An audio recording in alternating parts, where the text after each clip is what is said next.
ഞങ്ങളാണെങ്കിൽ അന്ന് ഉറങ്ങിയിട്ടുണ്ടായിരുന്നില്ല. എല്ലാവരും ഇങ്ങനെ ഓരോന്നൊക്കെ ഇങ്ങനെ സിനിമ കണ്ട് എക്സാം പബ്ലിഷ് ചെയ്യുന്നവരെ നിൽക്കുകയായിരുന്നു. അപ്പോൾ ആ സമയത്ത് മാർക്കും വന്നത് ഒരു 5 മണിക്കൊക്കെ മാർക്ക് വന്നത്. അപ്പോൾ പിന്നെ മാർക്ക് കണ്ട് പറഞ്ഞപ്പോഴാണ് അറിഞ്ഞത് ഇവിടെ കൊച്ചിയിൽ ടോപ്പായത് ഞാനായിരുന്നു. ഞാൻ അത്ര നല്ല മാർക്ക് സ്കോർ ചെയ്യാൻ അങ്ങനെ നോക്കിയില്ല. എന്ന് പറയുമ്പോൾ പാസ്സാവുന്ന ഉറപ്പായിരുന്നു. അങ്ങനെ ഇപ്പോൾ ക്ലാസ്സിൽ ഭയങ്കര കോൺസെപ്റ്റുകളൊക്കെ ഭയങ്കര, സത്യം പറഞ്ഞാൽ ഞാൻ പ്രത്യേകിച്ച് അങ്ങനെ ഓവർ എഫേർട്ടൊന്നും എടുത്തില്ല. പുള്ളി പറയുന്ന പോലെ തന്നെ പുള്ളീൻ്റെ ക്ലാസ് കേട്ട് ഭയങ്കര കോൺസെപ്റ്റുകൾ ഭയങ്കരമായിട്ട് മനസ്സിലായി. പിന്നെ പുള്ളി തന്നെ ഓരോ ക്ലാസ് കഴിഞ്ഞാൽ ഓരോ ഹോംവർക്ക് പറയും. അപ്പോൾ ആ ഹോംവർക്ക് തന്നെ ചെയ്യുമ്പോൾ തന്നെ പഠിച്ച ക്ലാസ് ഒന്നുകൂടി സെറ്റാകും, പുള്ളി ട്രാക്കിൽ പോകും. പിന്നെ പരീക്ഷൻ്റെ അന്ന് പുള്ളി പറയുന്ന രീതിയിലും പഠിക്കുകയും ചെയ്ത് ഒരു ടൈം ടേബിളൊക്കെ ഒക്കെ സെറ്റ് ചെയ്ത് തന്നു. ഇങ്ങനെ അപ്പോൾ ആ ഒരു ഫ്ലോയിൽ പോകുമ്പോൾ എനിക്ക് പാസ്സാവുന്ന ഉറപ്പായിരുന്നു.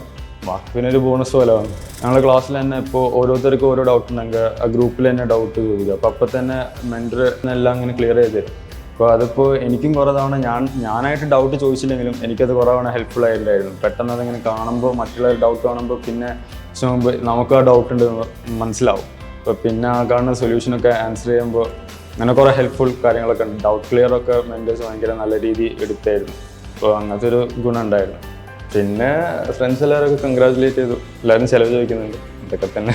ഞാൻ സത്യം പറഞ്ഞ BCom എടുത്തത് കമ്പ്യൂട്ടർ ആപ്ലിക്കേഷൻ ആയിട്ടാണ്. എനിക്ക് ഡേറ്റാ സയൻറ്റിസ്റ്റ് ആവാനായിരുന്നു. അത് പിന്നെ നടക്കില്ല എന്ന് പറഞ്ഞപ്പോൾ പിന്നെ അടുത്ത ഫിനാൻസിൽ ബെസ്റ്റ് ആയിട്ടുള്ളൊരു ഓപ്ഷൻ ACC ആണ്.